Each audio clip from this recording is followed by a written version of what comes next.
Hello again and welcome to this lesson. You've been getting a general idea so far, and in this lesson I want to go a bit more specific on what is a niche exactly and the importance of starting small at first, starting down a narrow lane in order to amplify your efforts and in order to attract even more people being niched down. In this lesson you will learn what is a niche, how to find the niche that you want to work with, which are some profitable niches you can work with, why it is important to go narrow, at least at first, identify your ideal client and how to use this to your advantage.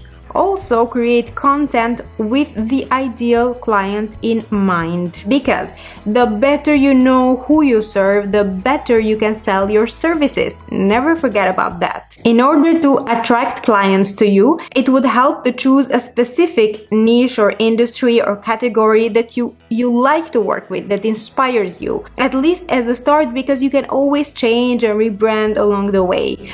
So prioritize working with industries that you like or you have some more knowledge or experience on them, because this will give you an advantage. For example, if you maybe used to be a photographer, you can now become an Instagram manager for photographers and help them because you have a lot more knowledge. Me, I used to be a coach, a social media coach, and now I help coaches with Instagram because I know the coaching industry a bit better than other industries. Now here are some niches that you can start to work with. You always have the coaching industry. You can choose life coaches, business coaches, nutritionists, fitness, health coaches. So the narrower you go, not only coaches, but if you just choose also a subcategory of coaches is even better. You can go for photographers, food photographers, wedding photographers, portrait photographers. You can go for real estate agencies, for interior designer, restaurant, food bloggers, wedding professionals, beauty salons, hairstylists, web designers, brand developers, and on and on and on. So there are huge categories and you can go and find the subcategory of that to become even more narrow.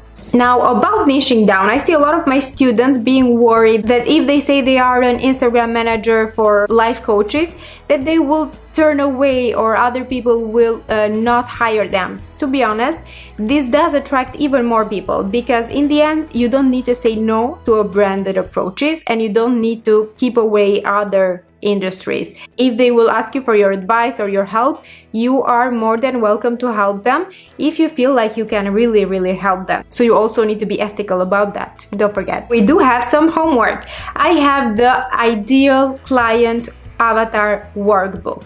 You will need to start thinking about a niche or an industry that you would like to start working, and you will need to start creating an ideal client in mind because this will help you so much down this path. Download that workbook, Ideal Client Avatar Workbook. Start filling out the answers as precise as you can. Do not worry, do not stress. Take some time to think about everything, and then I will see you on the next lesson.